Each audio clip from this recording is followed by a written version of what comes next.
સંતાનહંતારો યત્પાદાંબુજરેણવ યાનાં તાન્નિજાચાર્યાન પ્રણમામિ મુહુર્મુહુઃ યદનુગ્રહતો જંતુ સર્વદુઃખાતિગો ભવેत् તમહં સર્વદા વંદે શ્રીમદ્વલ્લભનંદનમ અજ્ઞાનતિમિરાન્ધસ્ય જ્ઞાનાഞ്જનશલાકયા ચક્ષુરુન્મીલિतं येन તસ્मै શ્રીગુરવે નમઃ નમામિ હૃદયે શેષે શીલાક્ષિરાબ્ધિશાયિનम् લક્ષ્મીસહસ્રલીલાભિः સેવ્યમાनं કલાનિધિम् ચતુર્ભિશ્ચ સ્ત્રિભિस्तथा ષડ્भिर्विराजते योऽसौ પંચધા હૃદયે મમ.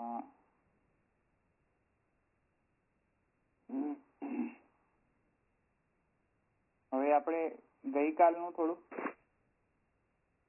બહુ વધારે નહીં લેતા, જસ્ટ બહુ જ ટૂંકમાં લેજો. એટલે શું છે કે બધી ડિટેલ્સ આપણે નથી જોઈતી સમરીમાં. એકદમ ટૂંકું હોય ને એટલું સારું. કોણ ટૂંકામાં બોલશે? ડિટેલ્સમાં નથી જવાનું. શરૂઆત સહેજ કરી લઉં ધવલભાઈ, પછી મારે જરા મિનિટમાં જવું પડશે. હા, એટલે પણ બહુ ડિટેલમાં નહીં લેતા, બહુ શોર્ટમાં લેતા. હા હા હા. આપણે હવે આ બ્રહ્મ જગતનું ઉપાદાન કારણ છે સિદ્ધ થયું, તો હવે પાછો પ્રશ્ન થાય છે કે બ્રહ્મ જગતમાં અન્વિત છે, અને જો અન્વિત હોય તો આ જે દૂષણો દેખાય છે કાર્યકારણમાં આવતું નથી. કારણ કે બ્રહ્મ તો નિરાનંદ છે ને જગતમાં બ્રહ્મમાં સચ્ચિદાનંદ છે ને જગત તો નિરાનંદ છે. તો પછી તે વખતે એનું નિરાકરણ કરે છે અસ્થિ ભાતિ પ્રિયત્વ નામરૂપથી. ત્યારે બીજો પ્રશ્ન આવે છે કે બ્રહ્મ તો એમ કે અપરિચ્છેદ ને અવિભક્ત છે, જ્યારે જગતમાં નાનાત્વ મળે છે, વૈચિત્ર મળે છે. તો એ બધું ક્યાંથી આવ્યું હતું? ત્યારે જવાબ કરે છે કે બ્રહ્મના ઐચ્છિક દ્વૈતને કારણે. પછી પ્રદીપકારને આપણને સમજાવે છે ઘટપટથી. આટલું આવી રીતે શોર્ટમાં કરવાનું છે. બરાબર છે. પછી બીજા કોઈ બોલે આગળ? એટલે હું લઉં છું. એટલે જે આપણે નાનાત્વ કયા પ્રકારનું છે એવું કહ્યું, તો નાનાત્વમ તો ઐચ્છિક જે કહ્યું એ ઐચ્છિક છે. અને મહાપ્રભુજી એવું કહે છે કે જે એમાં અન્ય એ જે છે એકમાંથી અનેક થયો એકોહમ બહુશ્યામિતિ, એટલે એમાં અનન્ય ભાવ રહિત છે. ત્યાર પછી જે એકોહમ બહુશ્યામ કહ્યું, તો પછી એમ કહે છે કે બ્રહ્મ જો સમન્વિત ન હોય અને નાનત્વ હોય તો શ્રુતિ તો એમ કહે છે કે જો એવું ના હોત તો શ્રુતિ એવું કે જો કે એકોહમ બહુ કુર્યામ, તો કરણ શબ્દ એમાં કરણ આવી જાય. એટલે એ એકની બહુ ભવંતાથી એવું આપણે સમજ્યા. ને જે અદ્વૈત છે એ દ્વૈતનો અવિરોધી છે એ આપણે સમજ્યા. એટલે નાનાત્વ કઈ રીતે છે? તો એકમાંથી અનેક કેવી રીતે થાય? તો એ જળ જીવ અંતર્યામી રૂપે થઈ. અને પછી કોઈ પ્રશ્ન કરે છે, પૂર્વ પક્ષ કરે છે, તો આ જળ જગતમાં છે તો આપણને એની અનુભૂતિ તો જળ જીવ એની અનુભૂતિ થતી નથી. તો ત્યાં મહાપ્રભુજી કહે છે કે જે જળમાં છે એમાં બ્રહ્મે પોતાનો જ્ઞાનાંશ અને આનંદાંશ તિરોભાવ કર્યો છે. અને એ ક્યારે થશે? આપણને અનુભૂતિ ક્યારે થશે? તો આપણી જયારે અત્યારે અજ્ઞાન અવસ્થા છે, તો જે જ્ઞાન અવસ્થા થશે, એટલે એ જ્ઞાન અવસ્થા ક્યારે થશે? તો જયારે કર્મયોગ સાધના પ્રણાલીથી આપણે કર્મયોગ જ્ઞાન ભક્તિ કરીશું તો આપણને સદ્મપન ભ્રમભાવની અનુભૂતિ થશે. કોઈ બધું આવી ગયું. ચલો જલ્દી. વિરોધી વાળું બાકી રહ્યું છે, વિરોધી વાળું બાકી રહ્યું છે, લેવાનું એ બાકી રહ્યું છે. બોલું ને તો કે છે કે બ્રહ્મ નાનાત્વ બનવાનું કારણ શું? તો કંઈક તો ઉદ્દેશ હશે ને એમ. તો કે છે કે ત્યાં આગળ સૂત્રકાર કહી રહ્યા છે કે લોકવત્તુ લીલા કૈવલ્યમ, એટલે જગતમાં કંઈ પણ કાર્ય બને તો તેની પાછળ કોઈ કારણ હોવું જ એવું જરૂરી નથી. એમ કારણ વગર પણ એવું બની શકે. તો એમ કે એના 3 બતાવ્યા કે દાનવીર ઉદારતાથી દાન કરે. તો કે ઉદારતાથી દાન કરે તો એમાં 2 વસ્તુ આવી જાય ને પાછી, કે ઉદારતા કરનાર ને ઉદારતા સ્વીકારવા માટે. અને બીજું એમ કે પાગલ પણ કારણ વગર કાર્ય કર્યા કરે. તો કે બ્રહ્મ કઈ થોડો પાગલ છે, તો સત્યમ જ્ઞાનમ અનંતમ છે. અને ત્રીજું બ્રહ્મ એમ કે પોતાની કોઈ એમ કે પોતાની મજા માટે કરે. તો ત્યાં શ્રુતિ કહે છે કે એકાકીને રમતે દ્વિતીયમ ઈચ્છતે, એટલે કે રમત એટલે રમણ આનંદ માટે થઈ રહ્યું છે. તેથી પોતે જ્યારે પોતાનો આનંદ મેળવવા માટે એટલા માટે નાનત્વ આવ્યું છે. અને આ નાનત્વ એમ કે ઊંચ નીચે ભાવતા આ રીતે દેખાઈ રહી છે. એટલે બ્રહ્મે જગત કેમ કર્યું, કેવી રીતે કર્યું, કોના માટે કર્યું, તે આપણે સમજી શકીએ છીએ. એ મુખ્ય વાત કરી. અને ત્યાર પછી રામાનુજાચાર્યની ના મતની વાત કરી કે એમના મતે એમ કે વિશેષ્ય અને વિશેષણથી ભાવ અલગ આવી રહ્યો છે. અને એ લોકો એમ કે શરીર આત્મા અદ્વૈત, તેમ બ્રહ્મ જગતનું અદ્વૈત છે એવું માને છે. અને તેઓના મતે એમ કે આનંદ છે જ નહીં, અભાવ છે આનંદનો, પણ મહાપ્રભુજીના મતે આનંદનો તિરોભાવ છે. એમ વાત થઈ હતી. હા, હવે આપણે આગળ જઈએ. હવે થોડાક મુદ્દાઓ જોઈને આપણે આને સમાપ્ત કરીએ, આને આ અધિકરણને. તો હવે જે મુદ્દા આવી રહ્યા છે એ મુદ્દો એ આવ્યો હવે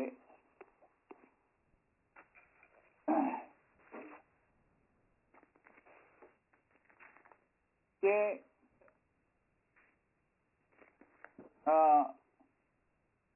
જે આપણે પહેલા એનું થોડુંક આપણું ઇન્ટ્રોડક્શન આપણે જોઈ ગયા હતા કે જે પૂર્વ મીમાંસકો અને જે વેદાંત વાદીઓ થોડોક હવે મહાપ્રભુજી એમને લોકોને ટેકલ કરે છે. એ લોકોને તો એ લોકો એમ કહે છે કે આ ચર્ચાથી થોડીક જુદી ચર્ચા ચાલી રહી છે. અને એમાં એ કહે છે, મહાપ્રભુજી થોડુંક ડાયવર્ઝન લઈને એ ક્લિયરિફાઈ કરે છે કે જે લોકો આ સૂત્રમાં જે સમન્વય સૂત્ર જે છે તે સમવાયી કારણત્વેન નથી ગ્રહણ કરતા, પરંતુ જે શાસ્ત્રયોનિત્વાત્માં આવેલો જે પૂર્વ પક્ષ છે તેને આન્સર કરવા માટે આ સૂત્રનો જો ઉપયોગ કરતા હોય, મેં તમને સમજાવ્યું કયો પૂર્વ પક્ષ, વિસ્તારથી સમજાવ્યું હતું તે 4-5 સેશન્સ પહેલા, તો એને યાદ કરો. તો એવો સમન્વય અહીંયા પોસિબલ નથી. એ કેમ નથી એ પણ મેં સમજાવ્યું, એટલે હવે એને હું સ્કીપ કરી રહ્યો છું.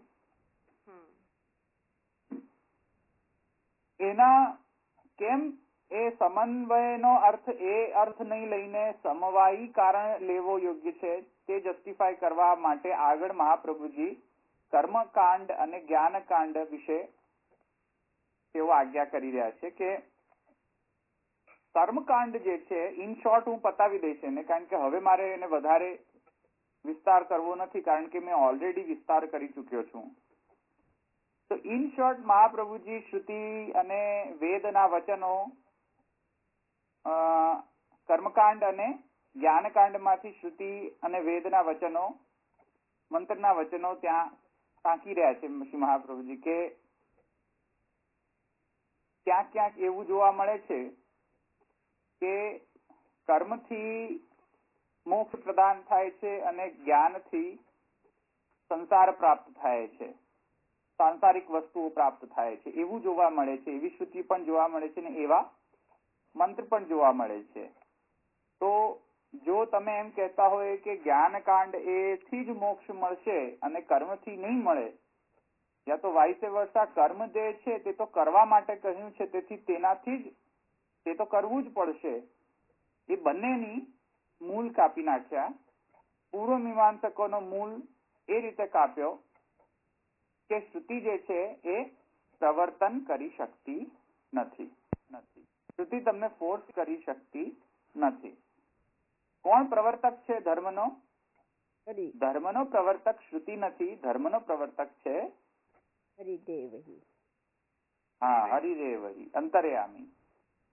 તો તેથી પૂર્વ મીમાંસા નો જે મૂળ હતો તે કાપ્યો, એ તેમનો જે પૂર્વ પક્ષ હતો તેને નિરસ્ત કર્યો, અને સાઈડ બાય સાઈડ જે જ્ઞાન કાંડવાદીઓ જે છે, એટલે કે જે રાહુ વેદાંતિઓ છે, તેમને ડીલ કરવા માટે મહાપ્રભુજી એ આર્ગ્યુમેન્ટ રાખી કે જ્ઞાનથી ક્યાંક ક્યાંક શ્રુતિઓ તો એમ કહે છે કે સંસારની વસ્તુઓ મળે છે, તો એ બાબતે પણ પછી તમારે સમજાવવું જોઈએ કે તેથી એવું ન સમજો કે જ્ઞાનથી જ બધું પ્રાપ્ત થશે અને કર્મથી કાંઈ પણ પ્રાપ્ત થવાનું નથી, એવું સમજવું ન જોઈએ. અને પછી મહાપ્રભુજી વશિષ્ઠનો એક્ઝામ્પલ આપે છે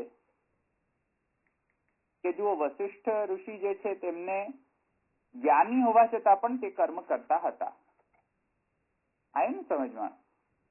તો તેથી કરીને અહીંયા મુદ્દાની વાત એ સમજવી જોઈએ કે અહીંયા સમન્વય સૂત્રમાં કર્મકાંડ અને જ્ઞાનકાંડનો સમન્વય એવો અર્થ ન કરવો જોઈએ. સમજમાં આવ્યું ને? કે કર્મકાંડમાં કર્મનો જ સમન્વય બધે છે કર્મકાંડવાદીઓ, યા તો જ્ઞાનકાંડવાદીઓ એમ કહેશે કે ભાઈ બ્રહ્મનો જ સમન્વય બધે છે, જ્ઞાનનો જ સમન્વય છે અને બ્રહ્મ જિજ્ઞાસુ છે, એવું જે જ્ઞાન અને કર્મ પ્રત્યે જે આવો વિચાર ધરાવે છે તે લોકોને નિરસ્ત કરી રહ્યા છે મહાપ્રભુજી. સમજમાં આવ્યું? તો મહાપ્રભુજીનો એ સ્ટેન્ડ એ છે કે વેદમાં બે પાર્ટ છે, કર્મકાંડ અને જ્ઞાનકાંડ. બે પાર્ટ હોવાથી કઈ બે જુદા શાસ્ત્ર નથી, એક જ શાસ્ત્ર છે. કઈ રીતે? કે જે કર્મ કરનાર હોય તેને પણ જ્ઞાન ની ઉપયોગિતા છે, જરૂરિયાત છે, અને જે જ્ઞાની છે તે પણ કઈક ને કઈક કર્મનું અનુષ્ઠાન તો કરતો જ હોય છે. આવ્યું ને સમજમાં? તો જે જ્ઞાની છે તેને પણ કર્મ તો કરવું જ પડશે, અને જે કર્મ કર્માર્ગી છે તેને જ્ઞાનનો તો જરૂર પડશે જ. કારણ કે જો એમ નહીં હોય તો પછી જે પુરુષાર્થ છે, મોક્ષ પુરુષાર્થ, એ સિદ્ધ નહીં થઈ શકે. તો તેથી કરીને બંને એકબીજાના સહાયક છે. સમજમાં આવ્યું? તો પછી એ પ્રશ્ન વળી પાછો એની બધી મીમાંસા અમે પહેલા કરી ચૂક્યો છું, એટલે હવે હું એને ટચ નથી કરવાનો એ ટોપિકને. તો પછી એક પૂર્વ પક્ષ હવે આવ્યો કે ચાલો તમારું આ એક્સપ્લેનેશન સાચું છે કે કર્મકાંડ અને જ્ઞાનકાંડ એ એક શાસ્ત્ર છે અને એમાં બંનેની એકબીજાની પ્રત્યેની ઉપયોગિતા છે. તો પછી હવે પૂર્વ પક્ષે આવ્યો કે તો પછી બે બે કાંડ કરવાની શી આવશ્યકતા? બધાને મિક્સ જ કરી દો ને, મિક્સ કરી દો બધું. આવ્યું ને સમજમાં?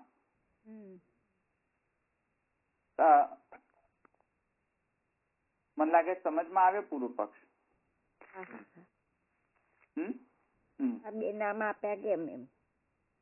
હા, તો પછી મહાપ્રભુજી ત્યાં આજ્ઞા કરે છે કે હા, એનો પણ અમને જવાબ અમે તમને આપીએ કે જ્યારે બે પ્રકારના ફલ હોય છે, નિષ્કામ ફલ અને કામ્ય ફલ.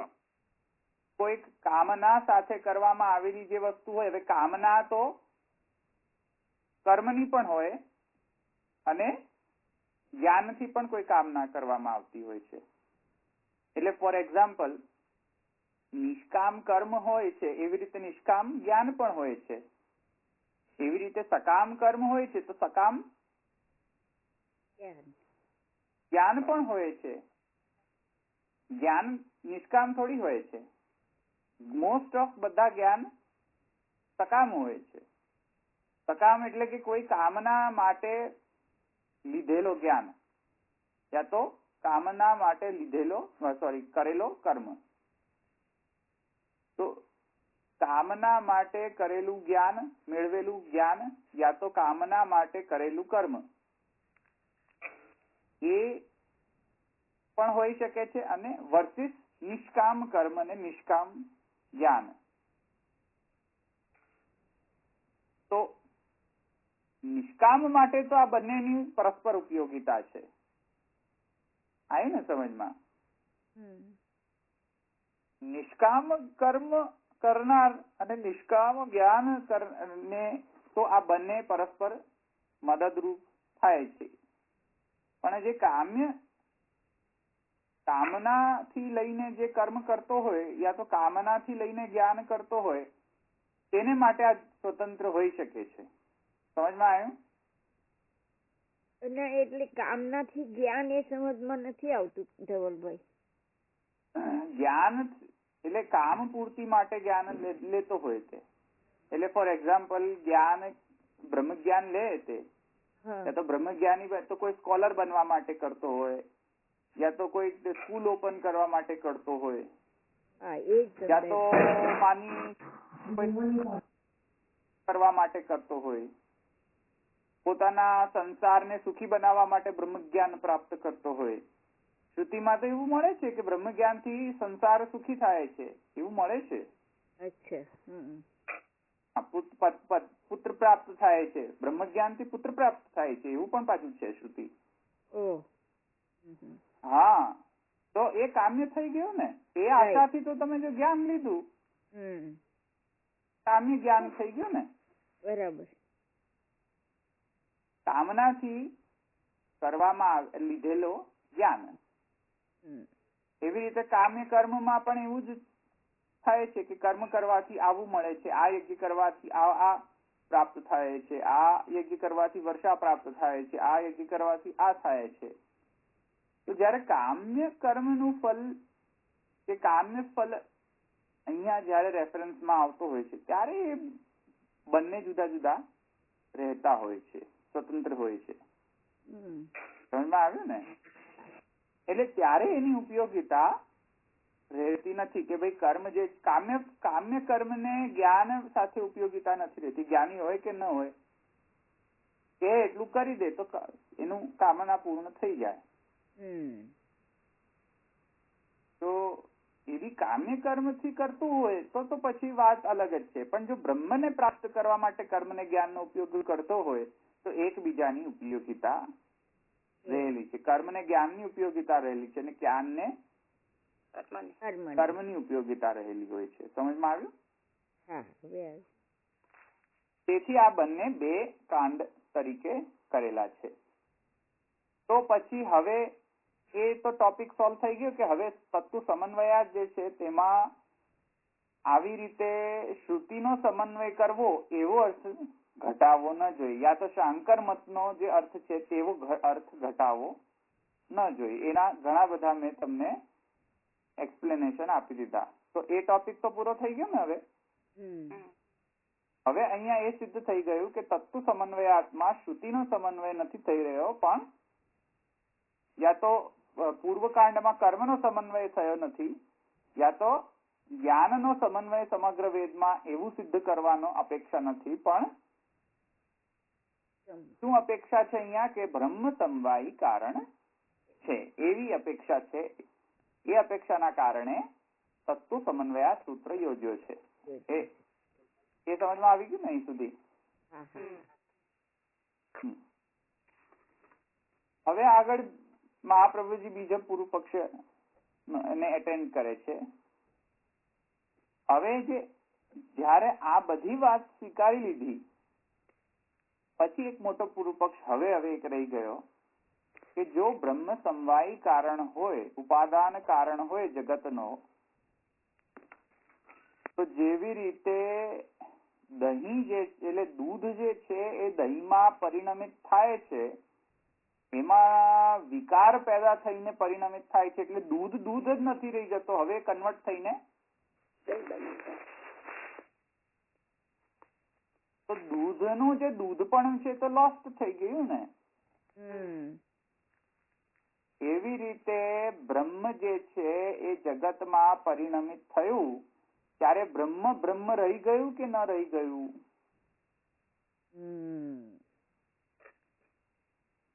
આ પૂર્વ પક્ષ થયો ને હવે મોટો. તો એ પૂર્વ પક્ષને તે કહી રહ્યો છે, પૂર્વ પક્ષી છે કે તે વિકાર આવશે. એટલે બ્રહ્મ જે છે એ જો જગતમાં પરિણમિત થાય તો બ્રહ્મને આપણે વિકાર વાળું માનવું પડશે. એટલે બ્રહ્મમાં વિકાર આવ્યો અને જગત પેદા થયું. એટલે જગત બરાબર વિકાર બ્રહ્મ એવું થઈ જશે ને ઇક્વેશન. તો એ પૂર્વ પક્ષ હવે મહાપ્રભુજી એટેન્ડ કરી રહ્યા છે કે હા હવે ચલો હવે એને આપણે પ્રશ્નનો ઉત્તર આપીએ. તો મહાપ્રભુજી કહે છે કે નહીં, આ જે પૂર્વ પક્ષ છે અને આવું જે વિકાર વાળું છે તેને શ્રુતિમાં જ વર્જિત કરી દેવામાં આવ્યું છે કે આવું વિકાર વાળું એ બ્રહ્મ અને જગત નથી. શ્રુતિની અંદર જ સ્વયં એવું કહી દીધું છે કે જગત એ બ્રહ્મનો વિકાર નથી. શ્રુતિમાં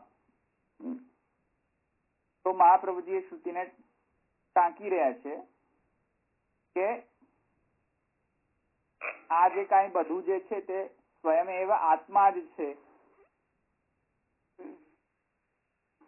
એ શ્રુતિની અંદર શું કહેવામાં આવ્યું છે કે જે કાંઈ પણ જે છે તે બધું કાંઈ આત્મા જ છે.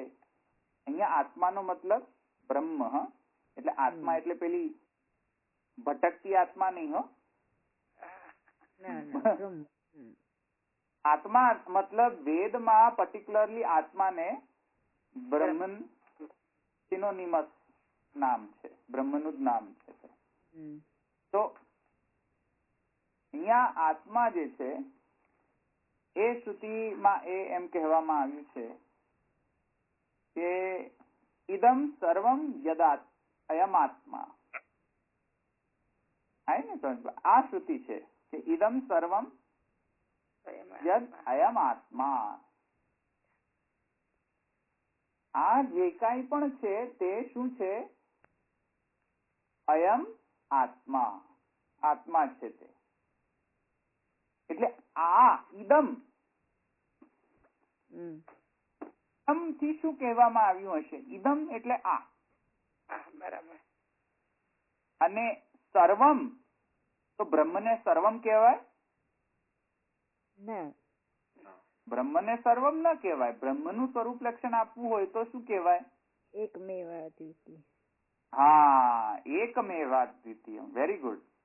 હવે તમે બરાબર બ્રહ્મજ્ઞાની થયા. હો, આપ બોલો એટલે હું ખ્યાલ મને. તો બ્રહ્મ ને જયારે રિફર કરવા ત્યારે તો શું કેવું જોઈએ? એકમેવાદ્વિતીયમ. પણ અહીંયા તો સર્વમ છે એટલે બધું બહુ. સમજમાં? એટલે ઇદમ સર્વમ એટલે બ્રહ્મને તો નહીં જોઈ જ ને. ઇદમ સર્વમ એટલે કોને રિફર કરી રહ્યા છે? તો શ્રુતિ.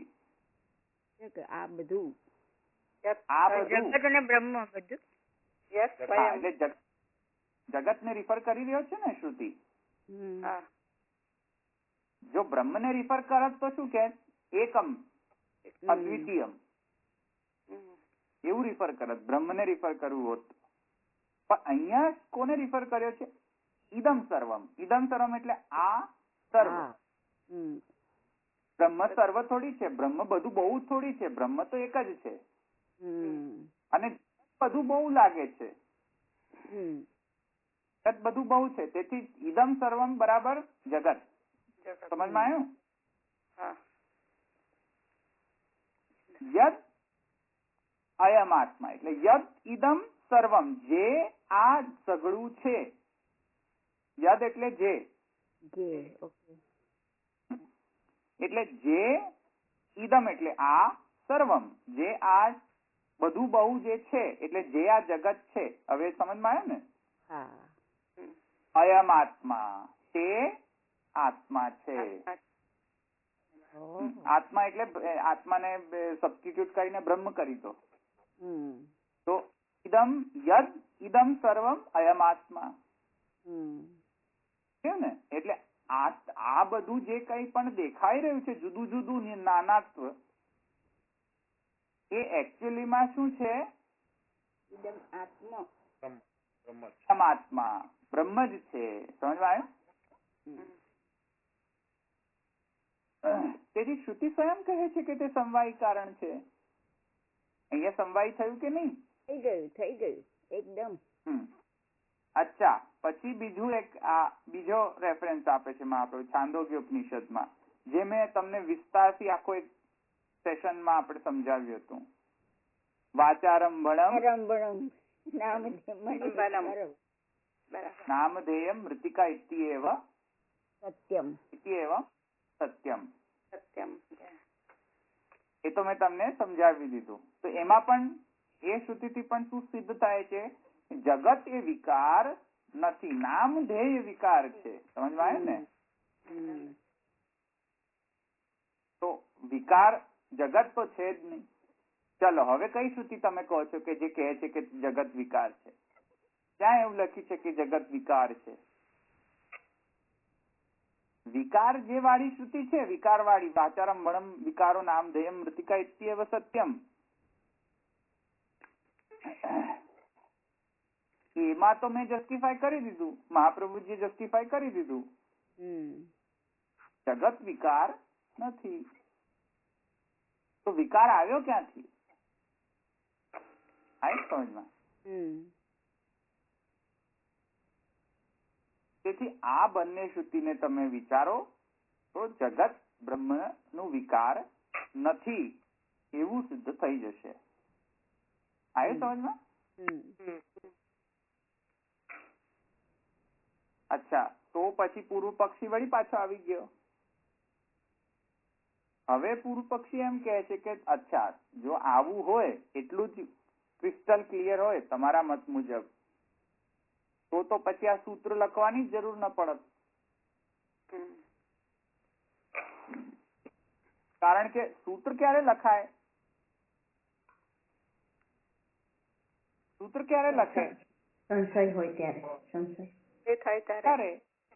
હા, એક્ઝેક્ટલી. તો મેં ક્યાં ગયો? હા, તો સૂત્રની પ્રવૃત્તિ કેમ થઈ? તો પછી જો તમારા હિસાબથી આટલું બધું જ ક્લિયર હોય તો વ્યાસજી કઈ ગાંડા હતા કે સૂત્રમાં પ્રવૃત્તિ થઈ, સૂત્ર લખવાની જરૂર પડી? સમજમાં આવ્યું? તમને તો બધું ક્લિયર છે, મહાપ્રભુજીને બધું ક્લિયર છે, પણ વ્યાસજીને ક્લિયર નથી, એવું તમે કહેવા માંગી રહ્યા છો?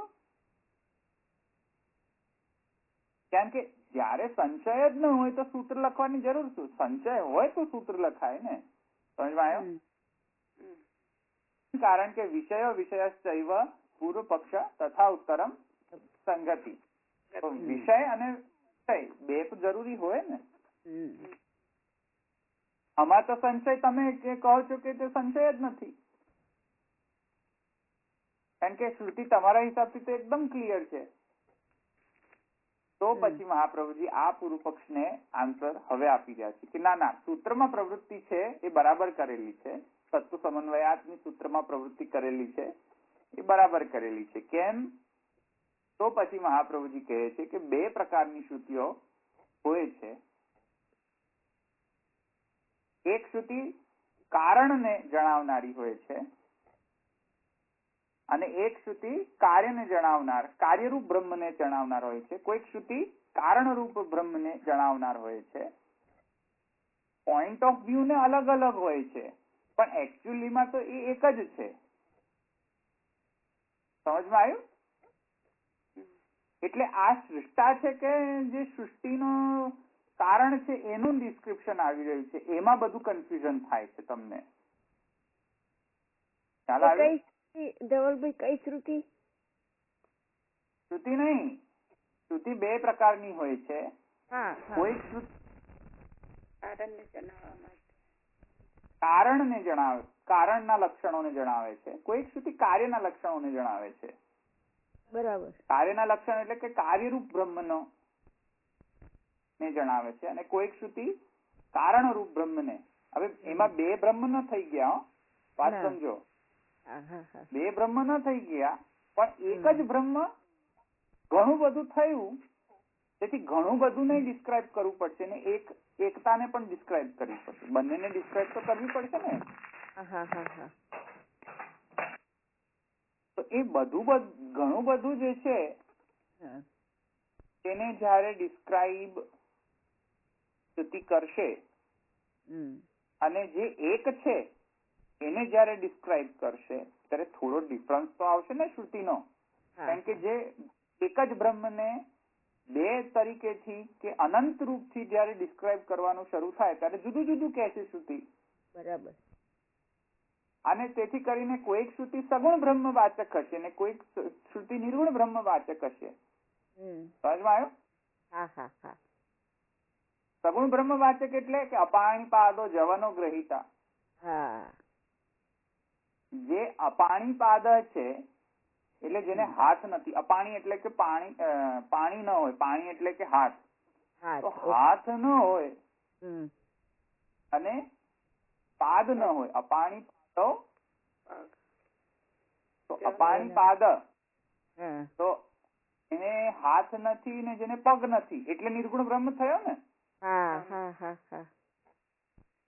અપાણી પાદ જવનો ગ્રહિત, જાય છે, દોડે છે અને ગ્રહણ કરે છે. તો ગ્રહણ કેવી રીતે કરે? હાથ ના હોય તો ગ્રહણ કરે કોઈ વ્યક્તિ? ના કરે. અને પગ ના હોય, પાદ ના હોય તો દોડે ખરો? તેથી શ્રુતિ એક જ વસ્તુને જો બે પ્રકારથી, સગુણ અને નિર્ગુણ બંને પ્રકારથી ડિસ્ક્રાઇબ કરી રહી છે. એટલે જે નિર્ગુણ છે તે જ સગુણ થયો છે. સમજમાં આવ્યું ને? એટલે અપાણી પાદ જવનો ગ્રહિતા. એ બધા જયારે શ્રુતિઓ જુદું જુદું એંગલ થી જયારે એક જ બ્રહ્મને ડિસ્ક્રાઇબ કરે ત્યારે જ કન્ફ્યુઝન થાય છે. કોઈકને એમ લાગે છે કે ઓહો આ નિર્ગુણ બ્રહ્મ છે, ઓહો આ તો માઇક છે બ્રહ્મ. એ બધા પ્રશ્નના સંદેહને સોલ્વ કરવા માટે આ શ્રુતિ રચેલી છે, આ સૂત્ર રચેલો છે. સમજમાં આવ્યું?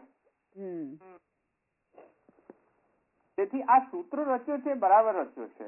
આવા બધા સંદેહ બધાને જ થાય છે. કેમ કે એક શ્રુતિ એમ કહે છે અપાણી પાદ, બીજી શ્રુતિ કહે એટલે એ જ શ્રુતિમાં જ પાછું બીજું વાક્ય આવે છે કે જવનો ગ્રહિતા. આ કેવું પાછું કે જેને હાથ પગ નથી તે દોડે ને પકડે છે, એ તે વળી પાછું કેવું પેરાડોક્સ થઈ ગયો ને.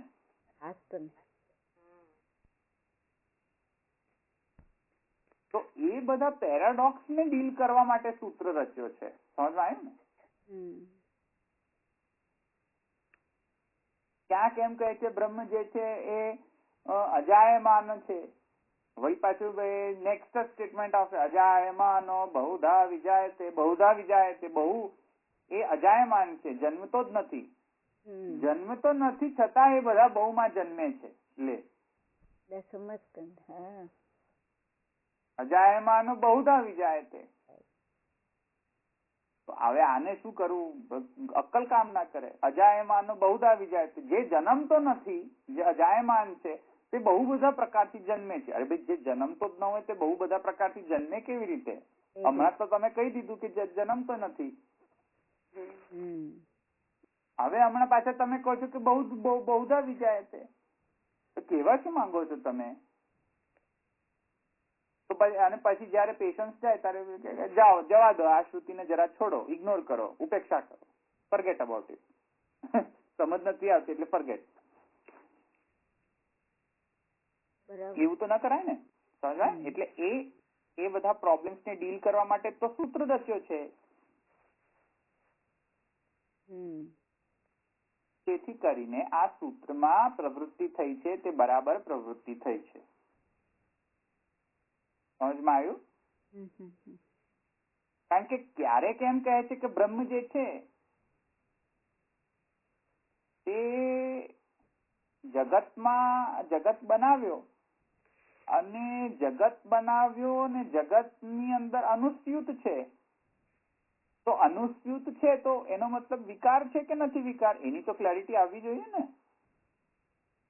કારણ કે પરસ્પર વિરોધ લાગતી છે શ્રુતિ. તમને લાગે કે શ્રુતિ બધું પેરાડોક્સિકલ વાત કહી રહી છે, જે આપણને મગજમાં જ ઘૂસે નીચે. એવા સંશયોને આન્સર કરવા માટે સૂત્રમાં પ્રવૃત્તિ થઈ છે. આ સૂત્ર રચવામાં આવ્યું છે. તો સૂત્ર તો વ્યાજબી છે, સૂત્ર લખવું જોઈતું હતું. તેથી હવે તમે એમ ન કહો કે તમને ક્લિયર છે તેથી વ્યાસજીને પણ ક્લિયર છે અને તેથી કરીને પછી સૂત્ર શા માટે લખવામાં આવ્યું, એ તમારો પૂર્વ પક્ષ વ્યાજબી નથી. કારણ કે એક જ બ્રહ્મની જુદા જુદા પર્સપેક્ટિવ ડિસ્ક્રાઇબ કરતી શ્રુતિઓ જયારે ડિસ્ક્રિપ્શન આપે છે ત્યારે કોઈક શ્રુતિ એને નિર્ગુણત્વેન ડિસ્ક્રાઇબ કરે છે, કોઈક શ્રુતિ એને સગુણત્વેન ડિસ્ક્રાઇબ કરે છે. હવે એ કરવામાં તમને તમારા મગજમાં એ બેસે જ નહીં. સમજવાય? બરાબર. એક શ્રુતિ એવું પણ કહે છે કે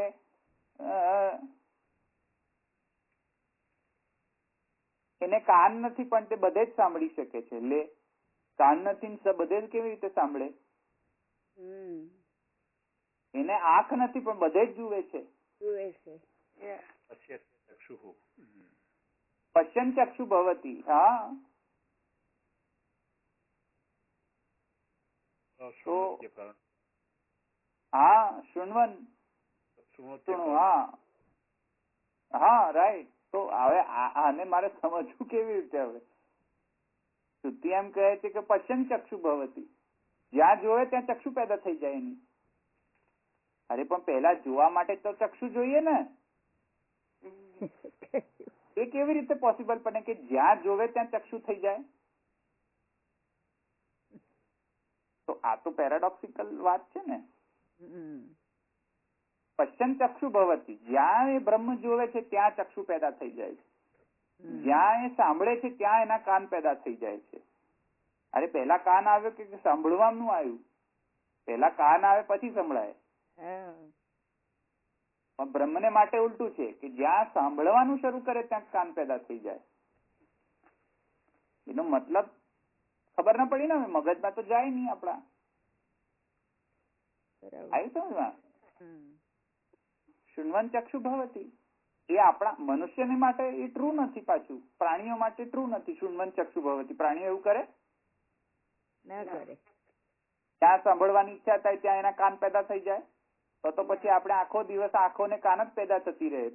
બધામાં બધું જ જોવું જોઈએ, બધું જ જોવું હોય આપણે તો.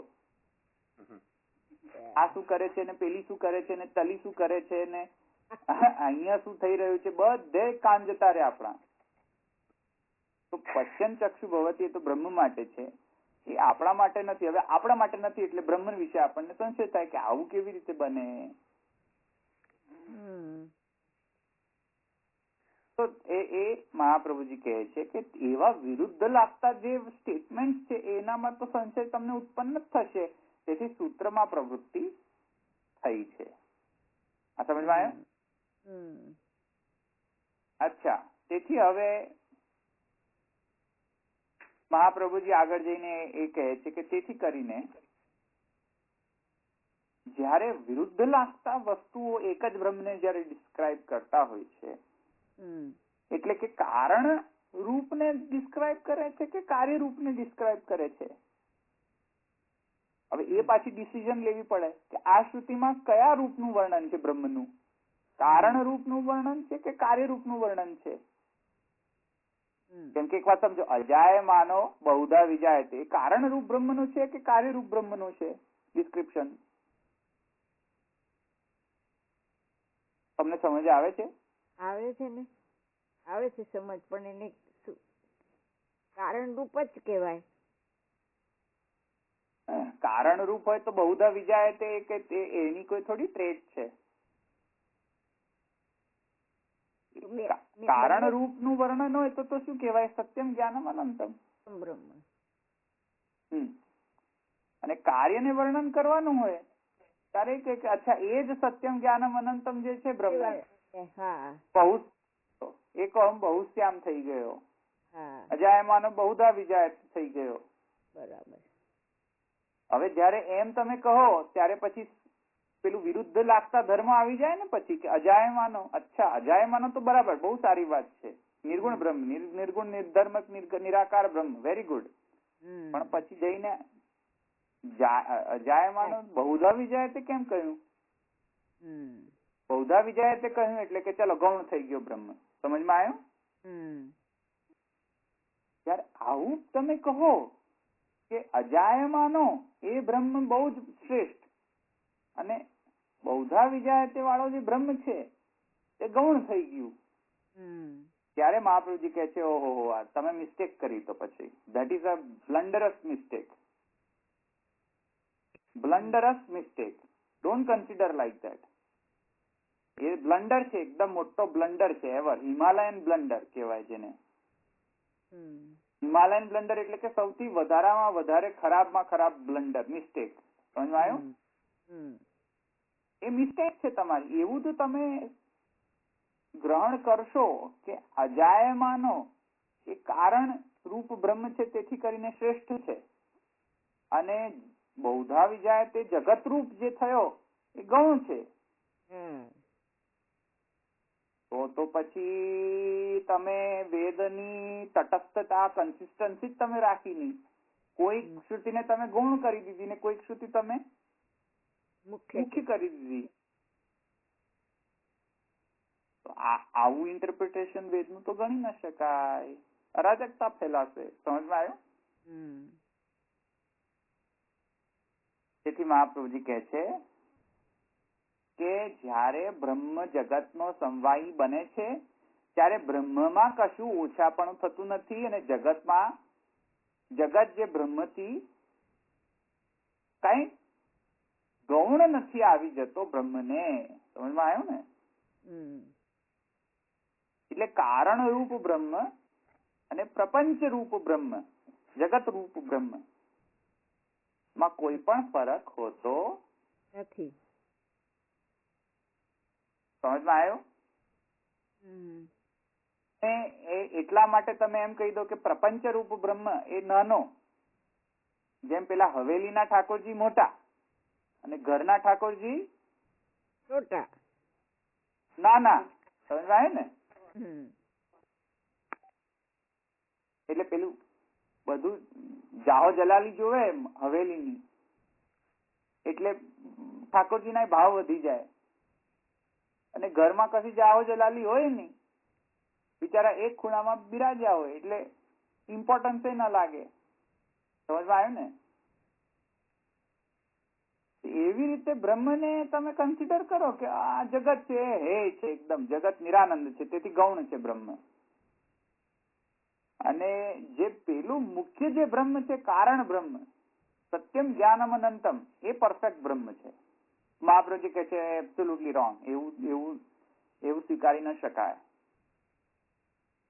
સમજમાં આવ્યો? તેથી આવા સંશયને દૂર કરવા માટે સૂત્ર યોજ્યું છે. સમજમાં આવ્યો? કારણ બ્રહ્મ અને કાર્ય રૂપ બ્રહ્મ, કારણ રૂપ બ્રહ્મ અને કાર્ય રૂપ બ્રહ્મ માં કોઈ પણ ફરક આવતો નથી. બ્રહ્મમાં વિકાર આવતો નથી. એ ભલે ને કારણ રૂપમાં રહે કે કાર્ય રૂપમાં રહે, બ્રહ્મમાં કોઈ દિવસ વિકાર આવતો નથી. તેથી કાર્ય રૂપ બ્રહ્મ અને કારણ રૂપ બ્રહ્મ બંને ઇક્વલ છે. ઇક્વલ. સમજમાં આવ્યું?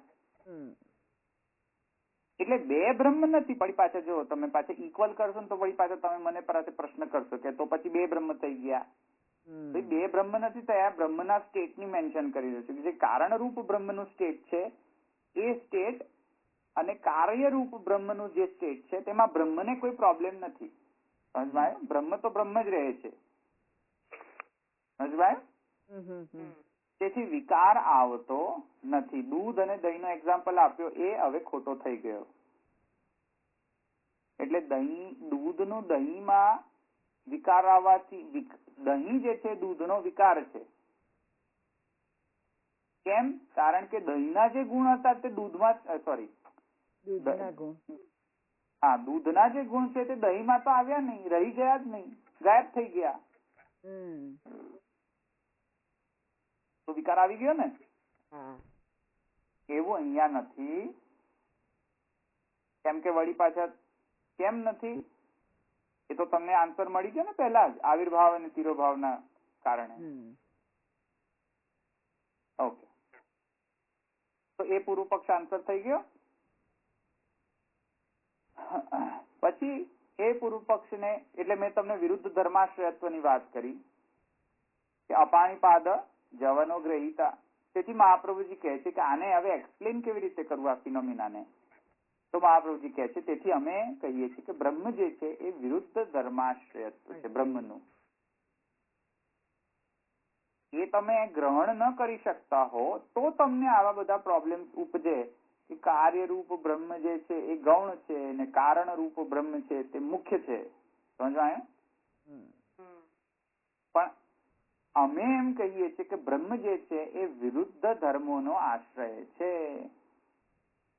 બ્રહ્મ કોઈ પણ ધર્મોને પ્રકટ કરી શકે છે જે પરસ્પર વિરુદ્ધ લાગતા ધર્મો છે. જેમ કે અપાણી પાદ એ પગ અને હાથ નથી, તે હાથ અને પગ પણ પેદા કરી શકે છે. તેથી કરીને હાથ પગ વાળો બ્રહ્મ અને હાથ પગ વગરનો બ્રહ્મ એ ઊંચો પેલો નીચો એવું સ્ટેટસ બ્રહ્મને આપી ન શકાય. જેવી રીતે હવેલીના ઠાકોરજી અને ઘરના ઠાકોરજીને જુદું કરી શકાય? ન કરી શકાય ને. કે એવું ના કહી શકાય ને કે આ જરા આમાં વોલ્ટેજ વધારે આવે છે લાઇટની, હવેલીના ઠાકોરજીના વોલ્ટેજ વધારે છે. કારણ કે પેલી ભીડ હોય, ઘેટા બકરાની ભીડ પડેલી હોય, વપકો મોટો હોય ને, અને ઘેટા બકરાની ભીડ પડેલી હોય, ઉપરથી જાઓ જલાલી હોય બધી, એટલે શું પેલો વોલ્ટેજ વધી જાય ઠાકોરજીના. ઘરમાં તો કોઈ ઘેટા બકરા પડે નહીં દર્શન કરવા માટે, આપણે ખુદ જ નથી કરતા ને. હમણાં જો તમે આરતીના ઘંટા વાગે ને દોડે બધા, દોડે, બધા જ દોડે ઘેટા બકરાની જેમ. ઘરમાં આરતી કરવી હોય તો કોણ કરે આરતી? અમને આરતીનો અધિકાર નથી. કોણ બધી બાતી તૈયાર કરે ને કોણ ઘસે, રૂ કોણ ઘસે, કોણ કપાસ ઘસે ને કોણ બાતી કરે ને કોણ, અને ક્યાં આરતી કરવા રહીએ? આય ને સમજમાં? ઘરમાં આરતી કરવાનો ઉત્સાહ જ ન હોય. પેલી હવેલીમાં આરતી થાય એટલે બધું દોડી દોડીને ભાગે. ઘરમાં તો આરતી કરવાની ઉત્સાહ જ ન હોય. પછી પાછું પૂછીએ કે કેમ આરતી નથી કરતા અને બહાર કેમ આરતી કરવાની ઈચ્છા રાખો છો? પછી એમ કે અમને આજ્ઞા જ નથી. લે, હવે એમાં પાછી આજ્ઞા લેવાની હોય? અમને ખાલી મિશ્રી ધરવાની આજ્ઞા છે. મિશ્રીના ઠાકોરજી, અનસખડીના ઠાકોર, બિચારા ઠાકોરજીને અનસખડી ના કહી દીધા. એટલે પછી એમને એવું ક્વોલિફાય કરવું પડે કે આરતીના ઠાકોરજી. એવું પાછું આરતીના ઠાકોરજી નથી આ, એટલે કે આરતી કરવા લાયક નથી આ, બસ જસ્ટ ખાલી ખૂણામાં બેસાડવા લાયક છે. ભાઈ ઠાકોરજીને મિશ્રી ના કહો, બિચારા ઠાકોરજીની કેટલી બધી ઇજ્જતના ફાલુદા થઈ ગયા. મિશ્રીના ધવલભાઈ, અનસકડીના ધવલભાઈ. અરે ભાઈ ઠાકોરજી કહે છે ભાઈ સાહેબ હું અનસકડી નથી, હું મિશ્રી નથી. બોલવામાં આપણે એવું જ કરીએ આરતીના ઠાકોરજી. એ વળી શું પાછું આરતીના ઠાકોરજી? ક્યાં તમને આજ્ઞા લેવાની કોઈ જરૂર છે? જયારે સહસ્ત્ર પરિવર્તન, જયારે બ્રહ્મ સંબંધ આપ્યો ત્યારે જ બધી આજ્ઞા થઈ ગઈ. દારા આગાર પુત્રાપ્ત વિત્ત યા પ્રાણી. તો હવે તમને વળી પાછી બીજી કઈ આજ્ઞા લેવાની રહી? મને તો એ જ નથી ખબર પડતી. બધી આજ્ઞાઓ થઈ ગઈ તે વખતે બ્રહ્મ સંબંધ લીધું ત્યારે જ. હવે વળી કઈ આજ્ઞા લેવાની બાકી? મને એ જ ખ્યાલ નથી. મિશ્રીના ઠાકોરજીની હવે અમને રાજભોગની આજ્ઞા નથી, એ પછી આજ્ઞા લેવાની હોય? સમર્પણ તો બધું થયું. સમર્પણ પછી તમે કર્યું કેવી રીતે? પહેલા બ્રહ્મ સંબંધ મંત્ર લીધો કેવી રીતે? બધાનું સમર્પણ છે તો પછી આરતી એ કરો ને સમર્પણ, એમાં પૂછવાની શી જરૂર? એ કે ના એ અમને અમારે ઘરેથી ન થાય, આરતી ન થાય ઘરે. લે હવે એ પાછું કોણે કહ્યું કે આરતી ઘરે ન થાય? એ વળી પાછું બીજો સિદ્ધાંત જણાવ્યા આપણને કે આરતી ઘરે ન થાય તો ક્યાં થાય?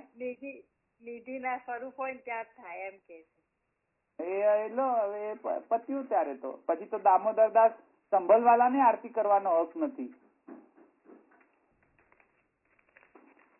સંભલવાલા આરતી કરતા હતા કે નહીં?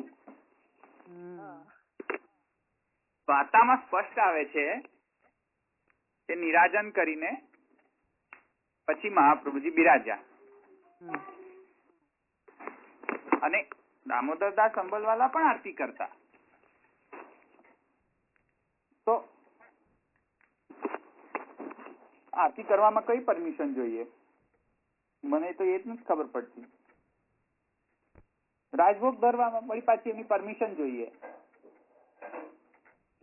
અમને રાજભોગની પરમિશન નથી, અમને આની પરમિશન નથી, અમને સકડીની પરમિશન નથી. બાના બધા, બાનેબાજી બધી. કરવું ધરવું કઈ હોય નહીં એટલે બાના કરી દેવા કે અમને આની નથી, અમને આની નથી ને ઢીકણાની નથી. તો આજ્ઞાનો બધો એક્સક્યુઝિસ પછી બધી શોધવાની કે આની આજ્ઞા નથી ને આની આજ્ઞા નથી. તો એ બધાના લીધે શું છે કે આરતીના ઘંટા વાગે એટલે પછી જાય ને પછી ઘરે કરવાનું થાય તારે કઈ નહીં. અરે એ ઘંટા વાગે ને ધવલભાઈ ત્યારે ભુલેશ્વરના મંદિર ના 8-10-12 પગથિયા જેવા એવા હતા. તો એ ચડતા ચડતા ડોસી માને તો ઘંટા વાગતા વાગતા તો એ પગથિયા ઉપર ગબડવા માંડે એવું થાય. એટલા દોડે અને પછી શ્વાસ ચડી જાય તો દર્શન પણ ના થાય. ઘરે કરવું ના હોય. આટલામાં તો છોટા હોય એટલે દર્શન થવાના ક્યાંથી હોય? દર્શન જ થાય નહીં. ચક્કર જેવા આવતા હોય ચડ્યા હોય પગથિયા તો. કારણ કે પેલી ભીડ હોય ને જોડે એટલે. તો એ આરતી પછી ઘરે કોણ કરે એ બધી? એટલે પછી જવા દો. હવે પછી આરતી ને ઉત્સાહ જતો રે, એવી રીતે રાજભોગ ધરવાનો ઉત્સાહ જતો રે, બધાનો ઉત્સાહ જતો રે. પછી શું લાગે આપણને કે આ ઠાકોરજીમાં કઈ દમ નથી, મજા નથી. મજા નથી, જરા મજા નથી આવતી. અમને હવેલીમાં બહુ મજા પડે છે.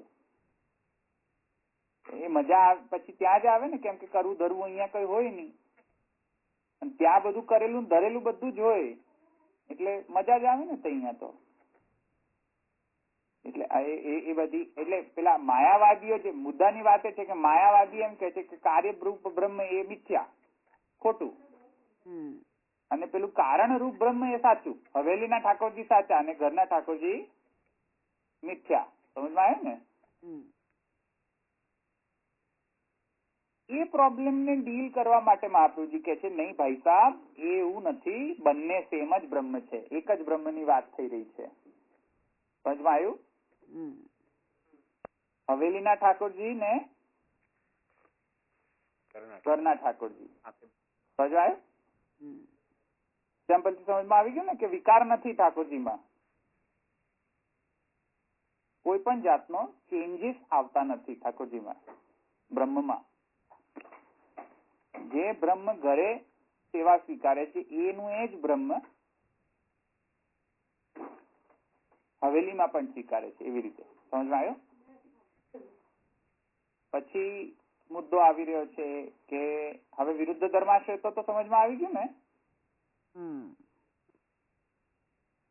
કારણ કે શ્રુતિ સ્વયં વિરુદ્ધ ધર્મોનો આશ્રય કહે છે, તો પછી હું કેવી રીતે જુદું કહું? આવે ને સમજમાં? મહાપ્રભુજીનો એ સ્ટેન્ડ એ છે કે શ્રુતિ સ્વયં કહેતી હોય ત્યારે હું પછી શું કરવા હું એમ જુદું કહું? તમે કેમ એમ માનો છો કે આ ગૌણ છે ને આ મુખ્ય છે? કોણ ગૌણ છે અને કોણ મુખ્ય છે એની ડિસિઝન હવે આવી રીતે કેવી રીતે લેવાય? હવે બીજો તો પછી પૂર્વ પક્ષ થયો કે જો સઘળું બધું જ બ્રહ્મ જ હોય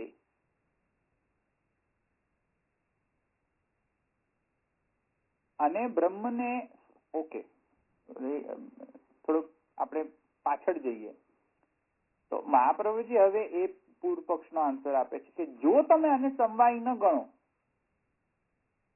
સમજમાં આવ્યું? લેટ્સ સી કે વોટ હેપન્સ ઇફ બ્રહ્મ ઇઝ નોટ સમવાયી કારણ. તો શું પ્રોબ્લેમ આવશે? તો બ્રહ્મને એ બધી રો મટીરિયલ એક્સપોર્ટ કરવી પડશે, સોરી ઇમ્પોર્ટ કરવી પડશે. ઇમ્પોર્ટ કરવી પડશે ને. જેમ ઇન્ડિયામાં કોઈ બિલ્ડિંગ બનાવો, પેલો અંબાણીનું બિલ્ડિંગ બન્યું તો બહારથી ઇમ્પોર્ટેડ બધી વસ્તુ લાવીને બિલ્ડિંગ બનાવ્યું ને. ઘર, અંબાણીનું ઘર જોયું મુંબઈમાં? કેટલા ફ્લોરનું છે? 10 ફ્લોરનું છે? કેટલા ફ્લોરનું છે? 50-60 ફ્લોર, ખબર નહીં, કે બહુ જ મોટું છે ઘર. કોઈ દિવસ ઇન્ટરનેટમાં જઈને એનું ઘર જોજો તમે, મજા આવશે. તો એ ઘર બનાવવા માટે પાછી ઇમ્પોર્ટેડ વસ્તુ તો લાવવી પડશે ને. ઇમ્પોર્ટ તો કરવી પડશે ને. તો એવી રીતે બ્રહ્મને જયારે જગત બનાવવું હતું, અને જો બ્રહ્મ સ્વયં સમવાયી કારણ ન બની શકતો હોય તો બહારથી ઇમ્પોર્ટ કરવું પડે. હવે જે ઇમ્પોર્ટ કરો, ઇમ્પોર્ટેડ વસ્તુ વાપરો જગતને બનાવવા માટે, તો દ્વૈત જ આવી જશે, અદ્વૈત ખંડિત થઈ જશે. હવે જયારે અદ્વૈત ખંડિત થયો અને દ્વૈત આવ્યો તો વૈષમ્ય અને નૈર્ગુણ્ય નામના બે દોષો પણ ઉત્પન્ન થઈ જશે બ્રહ્મની અંદર. એટલે બ્રહ્મમાં વૈષમ્ય આવી ગયો અને નૈર્ગુણ્ય પણ આવી ગયો. વૈષમ્ય કેવી રીતે આવી ગયો? કે જયારે ઇમ્પોર્ટ કરી એટલે બે થયું. બ્રહ્મ ને જે ઇમ્પોર્ટ કરનાર છે એ બે થઈ ગયું ને. ઇમ્પોર્ટેડ વસ્તુ અને બ્રહ્મ બે થઈ ગયા ને. હવે બે થયા એટલે હવે શું થઈ ગયું? વૈષમ્ય દોષ આવ્યો. વૈષમ્ય દોષ આવ્યો એટલે કે એક જીવ, એટલે ધવલભાઈ ને પાત્રા બનાવ્યા અને પેલા આપણે નો ઓફેન્સ પણ પ્રતિમાબેન ને જાડા બનાવ્યા. પ્રતિભાબેન ને ખોટું ન લાગે પાછું, આ તો જસ્ટ એક્ઝામ્પલ કહું છું. જાડા નથી પ્રતિમાબેન, પણ તો બિચારા પ્રતિમાબેન ને ખરાબ ન લાગે? આવ્યું ને સમજમાં? બ્રહ્મ સિવાય બીજું કઈ હોય નહીં તો આવે કેવી રીતે બીજું? એક સેકન્ડ ના, પણ જો હોય તો શું પ્રોબ્લેમ થાય જુઓ ને તમે. જો હોય બ્રહ્મ ઇમ્પોર્ટેડ વસ્તુથી બનાવી હોય બિલ્ડિંગ જગતની, વૈષમ્ય આવી જાય. એ વૈષમ્ય કઈ જાતનો? કે હું પાત્રો ને પ્રતિમાબેન જાડા. થઈ ગયું ને વૈષમ્ય. તો બે, એકને પાત્રો બનાવ્યો ને બીજાને જાડો કેમ બનાવ્યો? ચલો જાઓ એને પૂછો, જજને, બ્રહ્મને પૂછો કે કેમ મને પાત્રો બનાવ્યો. બરાબર. પછી બ્રહ્મ શું જવાબ આપે? હા, તમારી પાસે તો મેં અન્યાય કર્યો. તો બ્રહ્મ અન્યાયી છે? ના. પછી બ્રહ્મમાં જ દોષ આવી જશે ને. સમજમાં આવ્યું? અચ્છા, હવે નૈર્ગુણ્ય. તો નૈર્ગુણ્ય એટલે શું છે?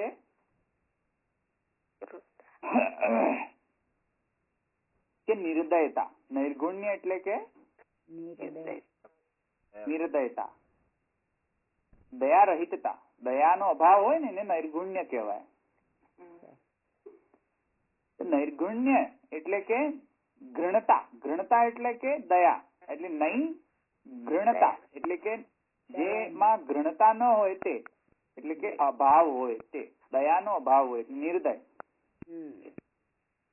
તો એક વાત સમજો કે હું પાત્રો ને પ્રતિમાબેન જાડા, તો પ્રતિમાબેન પર નિર્દય થઈ ગયા કે નહીં બ્રહ્મ?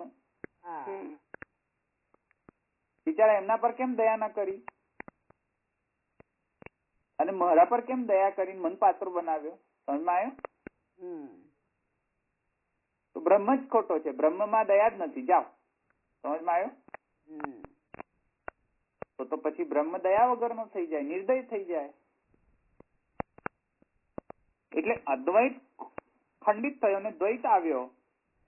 દ્વૈત આવ્યો એટલે બધા જ દોષો આવ્યા હવે બ્રહ્મમાં, નૈર્ગુણ્ય અને વૈષમ્ય. અને વૈષમ્ય ને નૈર્ગુણ આવે એટલે બધા કામ, ક્રોધ, મદ, માત્સર્ય બધું જ પછી તો આવે. પછી તો કશું જ ન રહે બાકી. એટલે બ્રહ્મ પણ પછી લૌકિક ફિનોમિના થઈ જાય. આપણે જેવા એવો બ્રહ્મ. પછી બ્રહ્મ બ્રહ્મ જ ન રહી ગયો, આપણામાંનો એક વ્યક્તિ થઈ ગયો. લો ત્યારે બધું પછી વેદ, પછી બ્રહ્મ બ્રહ્મ બ્રહ્મ જ ન રહી ગયો તો પછી શું કરવાનું? યસ, સમજમાં આવ્યો? કારણ કે વિષમતા હોય છે ને નિર્ગુણતા હશે ત્યારે કામ પણ આવશે, ક્રોધ પણ આવશે. કારણ કે વિષમતા આવી, કોઈક ને કોઈક કામ પૂર્તિ માટે વિષમતા કરી. સમજમાં આવ્યું? કોઈને કોઈ પ્રત્યે, મારા પ્રત્યે એમને દયા હોય ને પ્રતિમાબેન પ્રત્યે ન જાને ખબર નહીં પણ એમને દુશ્મનતા હોય, ક્રોધ હોય, તો પ્રતિમાબેનને જાડા બનાવી દીધા, મને પત્રો બનાવી દીધો. અપીલ કરી શકો ને હું કોર્ટમાં કે કોઈકને સુખી બનાવ્યો ને કોઈકને દુખી બનાવ્યો,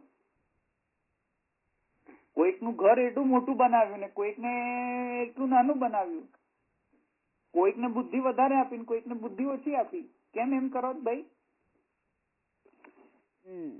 નિર્દય છો તમે, જાઓ. સમજમાં આવ્યું? પછી તો બધા જ બ્રહ્મને બધા જ દોષ લાગે. કામ, ક્રોધ, લોભ, મદ, માત્સર્ય બધું જ આવી જાય બ્રહ્મની અંદર જ.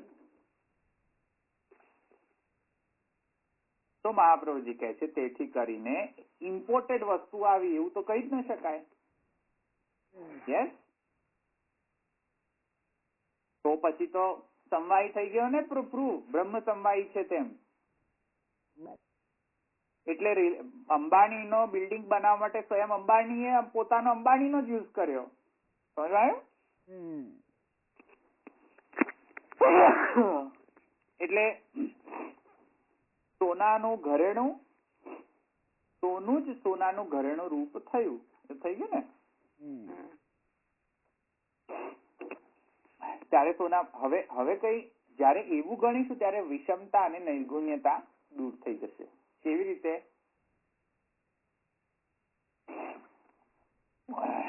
એક્સપ્લેન કરો.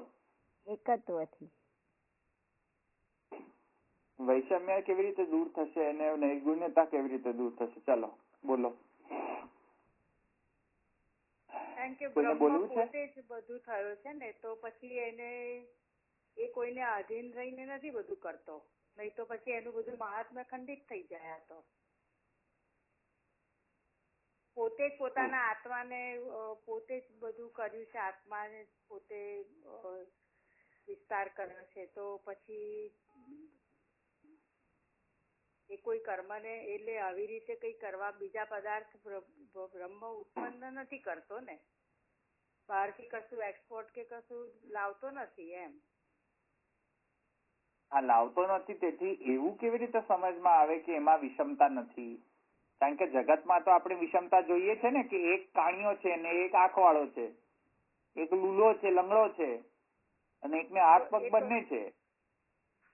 તો એ તો પોતાની લીલા માટે પોતે કરી છે ને, એ તો એવી રીતે. એમાં એવું કીધું ને કે ઐચ્છિક દ્વૈત છે, એટલે પોતાની ઈચ્છાથી થઈ રહ્યો છે. ઈચ્છા હોય ત્યાં કોઈ દિવસ એકત્વનો ભંગ ના થાય ને. બ્રહ્મનું જે નાનત્વ આપણે ગઈ વખતે જોયું હતું ને એ પ્રમાણે ને. ના, ઈચ્છાથી થતું હોય તે તો ઈસુ ખ્રિસ્ત, એ તો જીસસ એમ કહે છે કે God created this world from its own image. ઈચ્છાથી કરી. તો ઈચ્છાથી કરીનો મતલબ થોડી ના કે એનામાં વૈષમ્યતા નથી. વિષમતા તો છે જ ને હજુ પણ. હવે આજે મેં ઈચ્છા કરી દીધી કે ભાઈ એક બાળકને હું વધારે પ્રેમ કરું અને મારી ઈચ્છાથી હું બીજા બાળકને પ્રેમ ન કરું, એ મારો પ્રોબ્લેમ કે બાળકનો પ્રોબ્લેમ? મારો પ્રોબ્લેમ ને. મેં એવી ઈચ્છા કરી જ કેમ? તો ઈચ્છાના કારણે આ વૈષમ્યતા દૂર નથી થતો. વૈષમ્યતા કોના કારણે દૂર થાય છે એ હજુ હું ફાઇન, તમે હજુ બોલતા નથી એ શબ્દ. લીલા કૈવલ્યમ તમે કહ્યું? ના, એના કારણે નહીં. ઈચ્છાના અને લીલાના કારણે નહીં.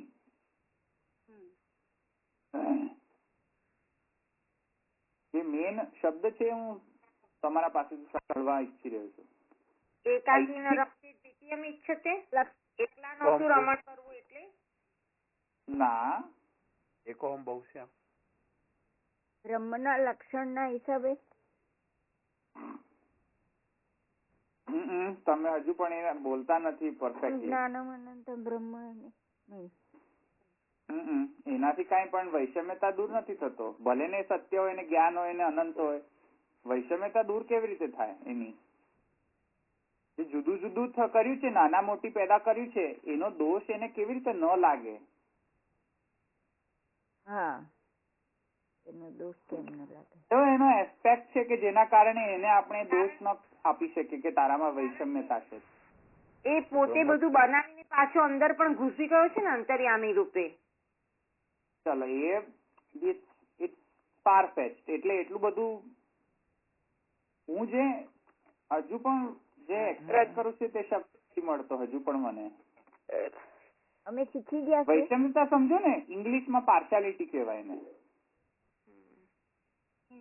ઇંગ્લિશમાં એને પાર્શિયાલિટી કહેવાય. શું કહેવાય? પાર્શિયાલિટી. એટલે પણ એ બીજો હોય તો પાર્શિયાલિટી કરે ને, પોતે ને પોતે જ તો છે, પછી પાર્શિયાલિટી કેવી રીતે કરે કોઈનાથી? એવું માનીએ કે ખાલી એ તો રમત માટે એટલે એ કરી રહ્યો છે એવી રીતે કે અરે કારણ નથી શોધી રહ્યો હું કે કેમ એને પાર્શિયાલિટી કરી. હું એમ કહી રહ્યો છું કે એ પાર્શિયલ નથી, એ જસ્ટિફાય કયા એના એસ્પેક્ટ થી થાય છે. રમણમાં તમે કેમ ઘૂસી ગયા? રજ્જુ ને સર્પથી? હા, રજ્જુ ને સર્પથી જાણવાનું? ના, એ તો માયાવાદ છે. આપણે એવું માનીએ કે બ્રહ્મ કઈ કોઈ સૃષ્ટિ કે આ જગત રૂપ બન્યું છે એવું જો માનીએ તો જ આપણને એવું વિષમતા લાગે ને. વિષમતા લાગે કે વિષમતા ન લાગે? એટલે એવું માનીએ તો, જેવું ન માનીએ તો વિષમતા લાગે એમ. હા, એટલે શું બ્રહ્મનું શું છે કે જેના કારણે વૈષમ્યતા એટલે પાર્શિયાલિટી નો આરોપ એના પર લગાવી ન શકીએ આપણે? ઈશતા, બ્રહ્મની ઈશતા. શું થઈ? બ્રહ્મની ઈશતા એ જે એનું સામર્થ્ય છે તેના કારણે? નહીં, સામર્થ્ય તો ભલે કેટલો સામર્થ્યવાન હોય, એનામાં પાર્શિયાલિટી નો દોષ થોડી જતો રહે. તમે એમ કહો કે પ્રાઇમ મિનિસ્ટર છું તેથી મને કોઈ પાર્શિયલ ન કહો, એવું ચાલે? એવું તો ન કહેવાય ને. જન્માદિ સમન્વય સૂત્ર. બહુ સિમ્પલ શબ્દ છે. એનીવેઝ, બ્રહ્મની અદ્વૈતતા, બ્રહ્મનું અદ્વૈત વૈષમ્યતાનો દોષ નું નિવારણ કરે છે. સમજમાં આવ્યું? અદ્વૈત છે બ્રહ્મનો, આવે ને સમજમાં? એટલે વૈષમ્ય દ્વૈત જોઈએ. વિરોધના અર્થમાં આ વાપરીને કહો છો? ના, જયારે વૈષમ્યતા એટલે પાર્શિયાલિટી જયારે કરવી હોય ત્યારે બે જણા જોઈએ. પાર્શિયાલિટી કરવી છે એ જે પાર્શિયાલિટી કરી રહ્યો છે તેને, જેને ઉપર પાર્શિયાલિટી થઈ રહી છે તે, એ બે વસ્તુ જુદી હોય તો પાર્શિયાલિટી નો દોષ આપી શકાય કોઈ માણસને. એટલે આજે વૈષમ્ય અને નૈર્ગુણ્ય જે બે વસ્તુ બતાવી એનાથી? એટલે વૈષમ્ય અને નૈર્ગુણ્યમાં બે વસ્તુ જોઈએ, દ્વૈત જોઈએ. પણ બ્રહ્મનું તો અદ્વૈત છે જગત સાથે, તેથી વૈષમ્ય અને નૈર્ગુણ્ય દોષ આપી ન શકાય. વિષમતા કોની પર કરી રહ્યો છે? પોતાનામાં પર તો વિષમતા કરી રહ્યો છે, પોતાના પર તો વિષમતા કરી રહ્યો છે. તો પછી એવો આરોપ લગાવી શકો કે તું ધવલભાઈ ને કેમ મારે છે? ચાલો ધવલભાઈ પર કેસ કરો. અરે ભાઈ, હું મારા પર મારું તો એમાં મારા પર થોડી કેસ થાય.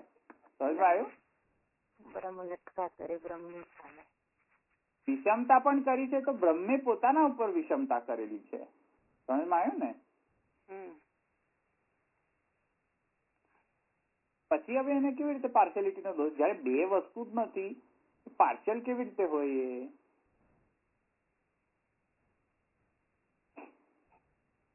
આવ્યું સમજમાં? તો એ મહાપ્રભુજી એ પણ પછી જસ્ટિફાય કર્યો. માય ગોડ, હજુ બધું બહુ છે. એક મિનિટ, હજુ પૂર્વ પક્ષ નો તો પાર નથી, હજુ ઘણા પૂર્વ પક્ષો બાકી છે હજુ પણ. ઓકે, મને લાગે છે નેક્સ્ટ ટાઈમ જ કરવું પડશે વળી પાછું. હજુ 4-5 પૂર્વ પક્ષ રહ્યા છે હજુ પણ.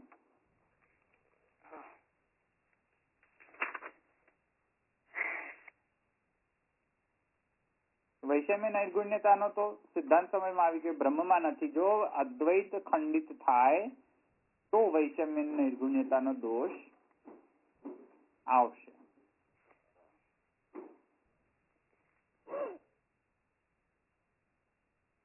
તો બ્રહ્મનું જગત સાથે અદ્વૈત છે.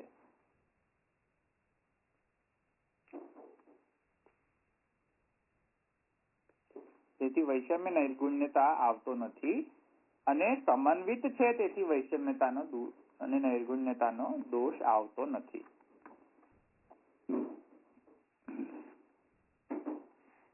અહીં રાખીએ.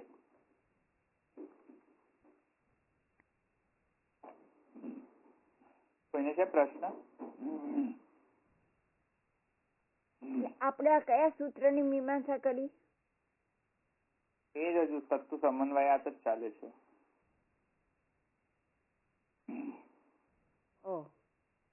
તમે બીજું કઈ કીધું હતું ને, પેલું આત્મા શું કહ્યું હતું ને? કઈ નહીં, નૈર્ગુણ્ય અને વૈષમ્ય માટે તો કઈ નથી કહ્યું. ના, સૌથી પહેલા સ્ટાર્ટ કર્યું ત્યારે ઇદમ સર્વમ અયમ આત્મા. હા, ઇદમ સર્વમ યદ અયમ આત્મા. હા, બરાબર. એવી રીતે સર્વમ ખલુ ઇદમ બ્રહ્મ. હા, સર્વમ ખલુ ઇદમ સર્વમ ખલુ બ્રહ્મ. તો પણ એ જ થાય છે ને. હા, ઇદમ સર્વમ, આ સર્વ કાંઈ, ખલુ સર્વ ખાઈ થઈ ગયું ને, કાંઈ. બરાબર. આ સર્વ કાંઈ બ્રહ્મ છે. ઇદમ સર્વ ખલુ બ્રહ્મ.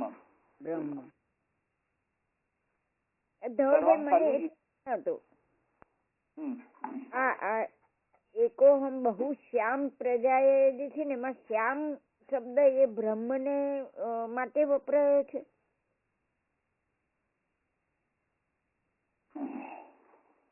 એટલે શ્યામ નથી, એ બહુશ્ય છે. હા, એ વિભક્તિ ને કારણે છે. ઓ, એ કઈ શ્યામ નથી કઈ ત્યાં. આપણે બોલીએ છીએ ને ત્યારે શ્યામ જ આવે છે ને આમ. ના, એ શબ્દ નથી. ઓકે, એ જરા સરખી રીતે મને બોલીને બતાવો છો. હા, એટલે એકોહમ બહુશ્યામ. બહુશ્યામ એમ જ થયું ને. ઓકે, બોલવામાં તો એ જ બોલાશે, પણ સમજવામાં એ થયો એમ સમજાશે ને. બહુ થયો જોડે. અચ્છા, કેટલી મોટી મારી મિસ્ટેક હતી. તો એ અપાણી પાદ જવનો ગ્રહિતા, અને એ પણ બિલકુલ સમજમાં નહોતું આવતું. આજે તમે કહ્યું ત્યારે ખ્યાલ આવ્યો કે આનો અર્થ આવો થાય છે. હા, અપાણી પાદ એ તો સમજાય છે ને. જવનો ગ્રહિતા, જવનો એટલે દોડવું, ને ગ્રહણ ગ્રહિતા એટલે ગ્રહણ કરે છે ને દોડે છે. અને અપાણી એટલે હાથ વગરનો, અને અપાદ એટલે પગ વગરનો. અપાણી પાદ જવનો ગ્રહિતા. અહીં રાખીએ આપણે. પ્રળયના ચરણના કેરો ભરોસો, પ્રળયના ચરણના કેરો, શ્રી વલ્લભ નખ ચંદ્ર છટા બિના, સબ જગમાં જય અંધેરો ભરોસો, પ્રળયના ચરણના કેરો, साधन और नहीं या कली में जासु हो अनिवेरो, दूर कहा कहे द्विध आधरो, બેના મોલ કો ચેરો ભરોસો દ્રઢઈ ન ચરણ ન કેરો. વલ્લભાધીશ કી જય, શ્રી સાંઈ તમને મહારાણી કી જય, શ્રી દ્વારિકાધીશ કી જય. એકાદશી ની ખૂબ ખૂબ વધાઈ. સર્વને જય શ્રી કૃષ્ણ. જય શ્રી કૃષ્ણ. બધાય